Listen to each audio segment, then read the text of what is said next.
I'm a repeat offender too.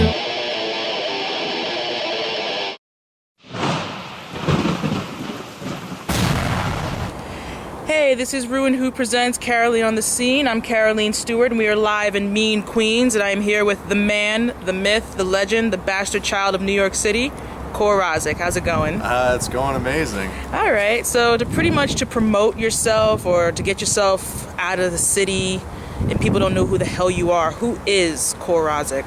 KoRe RoZZiK is basically everything and anything you always wanted to be but wasn't as a kid. And that goes the same for myself. KoRe RoZZiK is basically the rock star inside us all. You know, I'm kind of the instigator, I'm the hero, I'm the villain, I'm the observer, I'm the storyteller. We're definitely storytellers, especially with the way that I do a lot of my songwriting. Nice. So obviously, why so narcissistic? Why name the band after yourself? Well, I mean, essentially it was my project. I decided to kind of go, I guess you could kind of say solo. I was in a band called Circus from Hell for a while, and we were doing theatrics and storytelling. It was similar, and it didn't pan out. And I thought I had a lot of good ideas that I wanted to do, and I came up with this cool name, KoRe RoZZiK, and I just thought it was very marketable. I thought it was catchy, and I just thought, instead of just putting it under another band name that might just get thrown in the mix, let me do something a little different. And I feel like I'm very different anyway, so I'll bend the rules a little bit. Right. Now, obviously, the whole shtick is KoRe RoZZiK _ the bastard child of New York City. For someone who calls himself that, you're quite popular. Yeah, it's kind of the anti-popular thing where you're kind of like, oh, I'm not popular, and then you are popular. It's I'm just very much against the grain kind of guy, and you know, I hit the scene late 2009, and I kind of saw it, you know, come up, and in some ways it's kind of coming down. It's a little different now, but I tried to be a team player. I tried to kind of get in with the cliques, but I never really was part of something per se. I was always there, like in the background, but I wasn't like in the front runners, you know. So I always kind of felt like off to the side, and I guess me kind of being an only child, it kind of, I guess, has a little something to do with it. So that's why I'm the bastard child of New York City. I'm New York City born and raised, so I'm proud to be from New York City, but not everybody here understands me. Right. So you actually have a lot of musical influences in your performance. Like, who would be your top 5? From a performance standpoint, definitely Alice Cooper. I mean, he is all theatrics and all presence and character, and that's very much what I do, especially with the facial expressions and the stance. What I love about Alice Cooper is, like, when he's on stage, he's not just like some guy off the street. He's this entity, this character, this icon. So that's what I strive to be. Definitely David Lee Roth from Van Halen. I mean, you know, just hyperactive and just a nut job, but it works. And I have a lot of that nervous energy myself, so I would say Alice Cooper and David Lee Roth from a performance standpoint would be my two go-to guys. All right, for those who weren't there a while ago, KoRe Fest happened to happen. KoRe Fest 4 happened at Knitting Factory. How did KoRe Fest come to existence? Kind of back to the whole bastard child idea of not like fitting in with the scene. I mean, you had your Gotham Rocks and, you know, things like that, which were cool, you know, that got a lot of people ahead a couple of years back, and the scene was really starting to boom.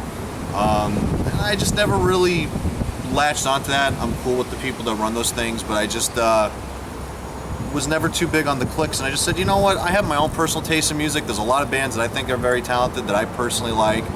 I said, what the hell, I'm a businessman, let me just make my own thing.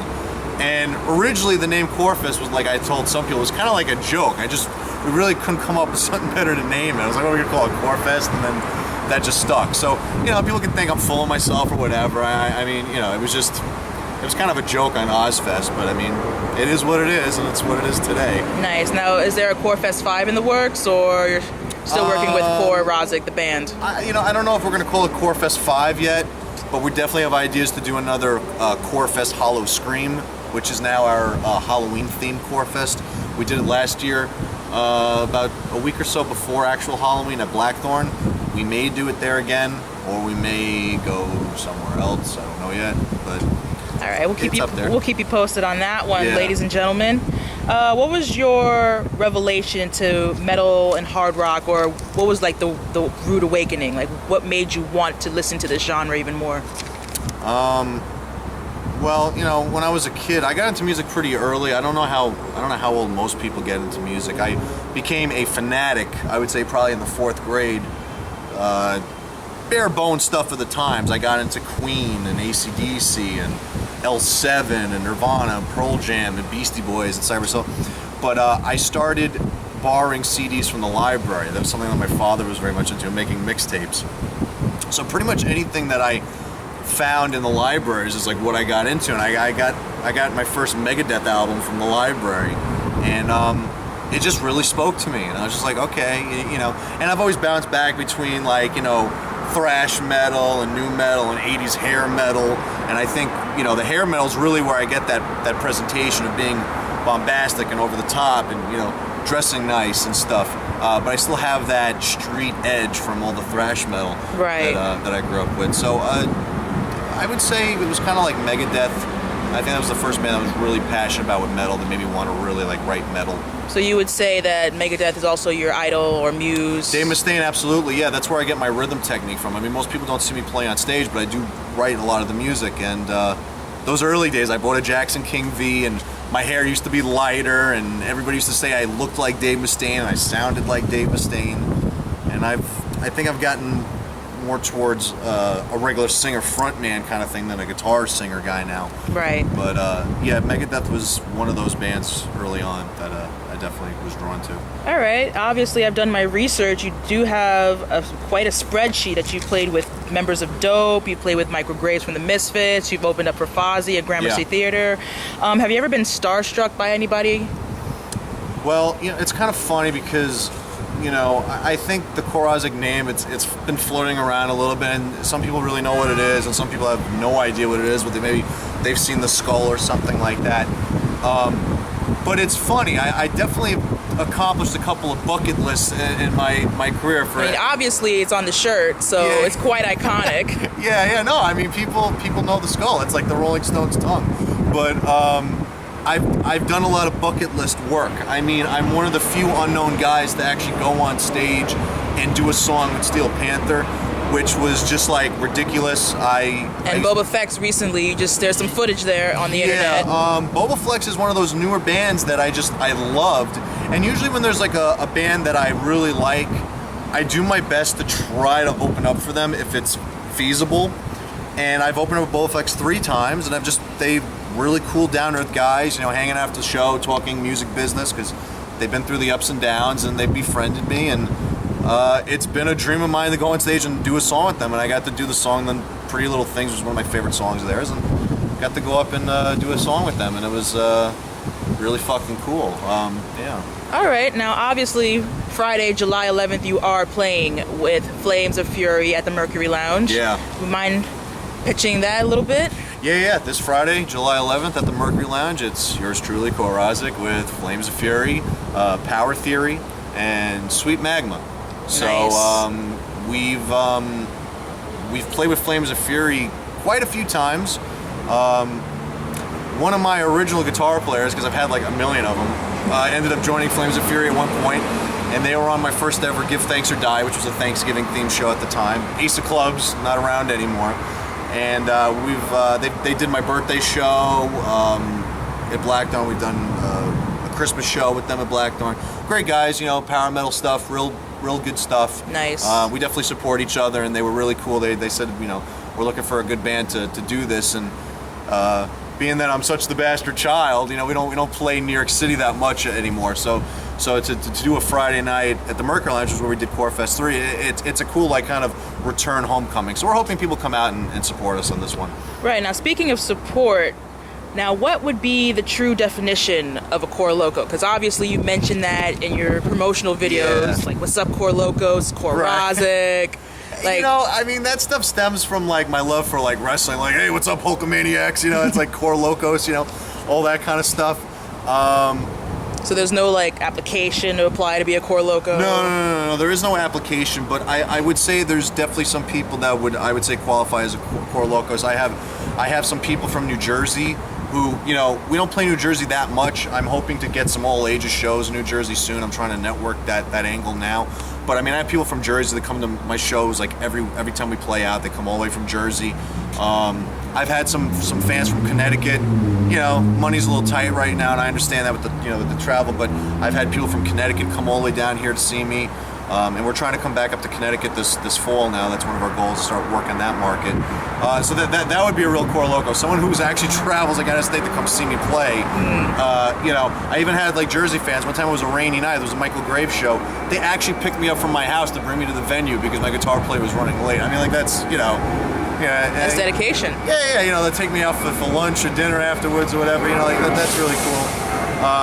Somebody from Illinois, they just caught wind of me through Bobaflex, and apparently they convinced some major radio station out in Illinois they're going to be playing Raindrops and Broken Glass late at night to start, but we're going to try to do a campaign to get people to start requesting it. So, I mean, that's how you can be a core loco. Get me on a radio station in Illinois. I've never even been there. All right, now speaking of Raindrops and Broken Glass, that's one of your songs off your set list.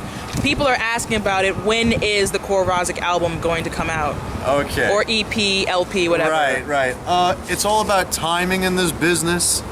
And Paul Bento's my producer.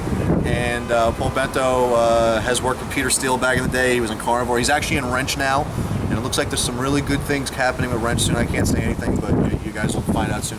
But just like me, he is a perfectionist. So it's like, it's taking longer than we'd prefer, but it's going to pay off in the end. It's going to be really good once it's all done because, you know, Paul's still establishing himself as a producer, and he has his best interest at heart for my product, as obviously I do. So we've been waiting a long time to put something out. So what we're going to do is Raindrops and Broken Glass was like sort of an incomplete track for various reasons. So we're still going to release it in some sort of form in September as a lyric video to start getting people kind of hyped, because this is the new thing now. That's the new thing now. That's the new thing. So we're going to get people hyped up with the lyric video. We're going to release RockStar, which is one of the 4 tracks from Have a Taste EP. We're going to release that in October with its own respective music video. Oh, okay. We're going to use this in the fall to kind of get things, you know, jumping. We're going to do some out-of-state stuff in the fall. Then next year, once we build the buzz, we'll release the full album, full-fledged, which will probably be like a 4 or 5 song EP at that point. Right. And then hopefully at that point, we'll already be ready to start doing a whole nother slew of songs. Because kind of now, it's like it's all about the EPs now, because it's more economical. If it's not EP, then it's a vinyl, so that's the new thing now. Well, I mean, the vinyl costs money, of course. If we could see a KoRe RoZZiK vinyl, that'd be pretty dope. I mean, I actually have a record player, so that would be pretty cool. But it's a lot to ask people, like, hey, you want to pay like $15 for a vinyl? It's like, that's a lot of money. But yeah, it's all timing right now, so we have to be strategic about it. It's all about budgets and campaigns and choking people and all that stuff, you know. So you gotta slap people around, you know. Right. Since now this is your golden opportunity to see KoRe RoZZiK Friday, July 11th at Mercury Lounge, what would they expect from a KoRe RoZZiK show? Well, this show, Mercury Lounge, is a real intimate venue, so expect for me to get in your face. I do look at my audience. I do talk to my audience. It's gonna be balls out. We got a couple of newer songs that won't be on the EP, but they're like new songs that we wrote. They're a little bit on the heavier end. So for everybody that's all into like metal, it's got different shades of like, you know, Bullet for My Valentine, and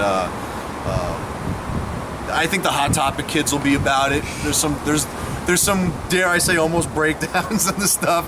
You know, as metal as we could possibly get from being a band that has catchy choruses. But you can hear some newer stuff, and it's just gonna be balls out in your face, and hopefully you like it. All right. So any last shout outs? Anybody you want to represent, or?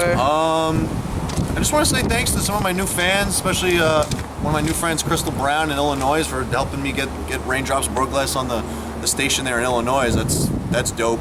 And I got this new guy, Eric, from Connecticut. He's one of the big time hookers out there. And what's up to Paul Bento? Looking forward to those new mixes. And everyone else that's trying to help push this thing along. So see you soon, man. All right, so that means if you guys want to see KoRe RoZZiK live, Friday, July 11th at, I believe, 10 o'clock? Yeah, 10 o'clock sharp. 10 o'clock at Mercury Lounge in Lower East Side of New York City. Be there early. Support all of the acts, including Flames of Fury. This is ReWandWho Presents KaRoLeen on the Scene. I'm Caroline Stewart, keeping the scene alive.